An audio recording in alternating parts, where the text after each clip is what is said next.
Bonjour à vous, chers coureurs ou chers marcheurs pour la course de femmes Ferme à Prix. Je m'appelle Isabelle Grégoire et je suis préparatrice mentale. J'accompagne principalement des athlètes dans l'optimisation de leur performance mentale en vue de compétition ou en vue de défis à relever. J'ai reçu dernièrement une demande assez spéciale de l'équipe de la Fondation Cerveau, soit de vous faire une capsule sur un sujet bien particulier, le dépassement de soi. J'ai accepté bien sûr ce défi avec grand plaisir parce que j'ai envie de vous en parler, mais d'une façon différente de d'habitude. Parce que quand je travaille au quotidien avec des athlètes ou avec des personnes qui ne sont pas dans le monde sportif, la première étape que je fais, c'est d'aller voir quelle est leur définition de ce mot-là. S'ils veulent travailler la confiance, s'ils veulent travailler le dépassement de soi, s'ils veulent travailler leur concentration, je commence toujours par leur demander « Mais quelle est votre définition de ça? » On va aller voir quelques personnes, mais je vous invite vous aussi à prendre le temps de vous questionner à qu'est-ce que c'est que le dépassement de soi pour vous, votre définition.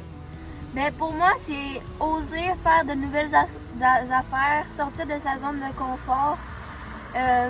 Admettons, tu fais un 5 km, tu rajoutes admettons, tu rajoutes 500 mètres pour t'améliorer, être plus fort, augmenter tes capacités. Là. Ça signifie réaliser une tâche, un exploit, au-delà de sa limite standard. Et c'est sortir de sa zone de confort, aller à des endroits, que ce soit dans le sport, intellectuellement, peu importe, c'est d'aller à des endroits où on est moins à l'aise là, pendant un certain temps. Le dépassement, c'est vraiment prendre des bonnes respirations, puis de m'exprimer du mieux que je peux. Ben, pour moi, se dépasser, c'est tout le temps travailler plus fort que la dernière fois. Parce que si on veut se dépasser, il faut pas qu'on fasse comme la dernière fois. Fait qu'il faut aussi essayer tout le temps des nouvelles choses. Si on est blessé aussi, se dépasser, ça veut aussi dire de venir assister à toutes les séances. Parce que ça, c'est tough. Parce qu'on pourrait rester chez nous bien assis tranquillement sur notre téléphone. J'aime bien quand j'ai entendu la définition de certaines personnes, aller leur poser la question « Quel effet ressentez-vous lorsque vous vous dépassez? » On s'en va écouter certaines personnes encore une fois. Ben, des fois c'est difficile, mais quand t'as fini, t'es fier de toi puis t'es contente de l'avoir fait. On ressent beaucoup de fierté, beaucoup de feeling du devoir accompli, d'avoir réussi à faire quelque chose de grand. C'est par des petits succès, des petits dépassements de soi qu'on finit par avoir envie de toujours se dépasser parce que c'est justement ce ressenti-là de bonheur, d'adrénaline qu'on va rechercher. Ce qui est le fun de la zone de confort, c'est que de sortir de sa zone de confort, c'est que tu apprends à te connaître dans des circonstances où tu ne vois pas souvent, donc les remises en question, puis là, ben, voir un peu c'est quoi mes faiblesses, est-ce que j'ai très peur, est-ce que je fais de l'anxiété, est-ce que bon, fait qu'on apprend à se connaître un peu dans nos faiblesses.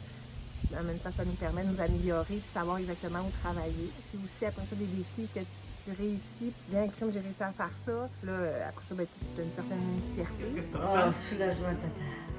Là, je prends une expiration. Ben, comme à chaque fois qu'on réussit quelque chose, on est fiers. Parce qu'on nous a battus nous-mêmes. Puis, des fois, on bat aussi les autres personnes qu'on travaille avec. Puis ça nous rend fiers. De la joie aussi qu'on ressent. Puis, on aura encore le goût de se dépasser. Après avoir entendu justement la définition de certaines personnes, après avoir nommé clairement quel effet vous ressentez à ce moment-là, j'ai aussi posé la question, quel est le principal obstacle qui vous empêche de vous dépasser? Allons écouter ce qu'ils ont à dire. C'est réussir à se convaincre de faire une affaire. Admettons, des fois, ça arrive que tu fais 5 km, mais t'es comme pas assez en forme pour aller le faire. Fait que là, c'est comme, oh non, ça me tente pas, mais faut que tu ailles quand même parce qu'après, tu vas être fier de toi, comme je l'ai dit tantôt. C'est à tes deux oreilles. C'est la volonté de réussir à le faire, d'y croire et de penser qu'on est capable. C'est l'obstacle que tu vas te mettre personnel. C'est les obstacles, les freins que tu vas te mettre toi-même. Il n'y a rien d'autre. Ça ne vient pas de l'extérieur, ça vient vraiment de l'intérieur. Ben, je dirais le principal obstacle du dépassement de soi, c'est le mot. Parce que quand on parle de dépassement, souvent on est dans notre tête, c'est la course, c'est contre la personne à côté, donc c'est de se perdre dans le fond, c'est de penser que le dépassement de soi, il faut que ce soit tous les jours, tout le temps, constamment. Puis moi, je pense que le dépassement de soi, ça peut être super enrichissant, comme ça peut aussi miner. Je pense que c'est un petit peu là le danger, de partir avec des mots, à dire « Ah, il faut que je me dépasse à chaque fois », puis des fois, c'est pas possible, ça mine l'énergie personnelle. C'est difficile pour moi que quand je veux me dépasser, on dirait que je m'arrête à ce que je vais dire, à ce que je vais faire. Va-t-il être correct?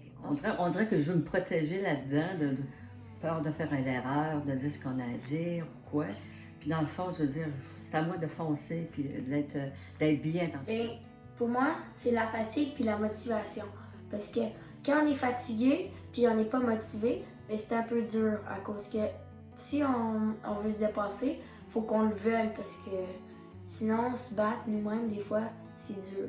Les principaux obstacles que j'entends dans mon bureau, puis souvent peut-être que vous avez écrit, c'est la peur d'échouer. C'est la peur de ne pas être à la hauteur. C'est le manque de confiance en soi et souvent la démotivation. Comme préparatrice mentale, effectivement, je prends le temps d'aller valider avec la personne quels sont les obstacles qui l'empêchent d'avancer vers l'atteinte de son objectif. Mais je prends aussi le temps de mettre en valeur ce qui est aidant, ce qui l'aide à se mettre au-delà de ses limites et d'avancer vers l'atteinte de son objectif. Il n'est pas toujours facile d'oser se dépasser, mais la définition de base du dépassement de soi est d'avoir un objectif clairement défini dans le but de s'améliorer. Voici donc un petit conseil d'amis, un conseil de professionnel pour vous aider à vous dépasser tout en vous respectant. Bonne écoute, bon questionnement et bonne course! Prenez d'abord le temps de définir ce que signifie pour vous le dépassement de soi. Par la suite, précisez dans quel contexte vous avez envie de vous dépasser tout en clarifiant vos objectifs, ceux qui vous parlent et non en fonction des autres personnes. Identifiez par la suite les éléments aidants, ceux qui vous poussent à vous dépasser. Identifiez également ceux qui vous limitent, les obstacles au dépassement de soi.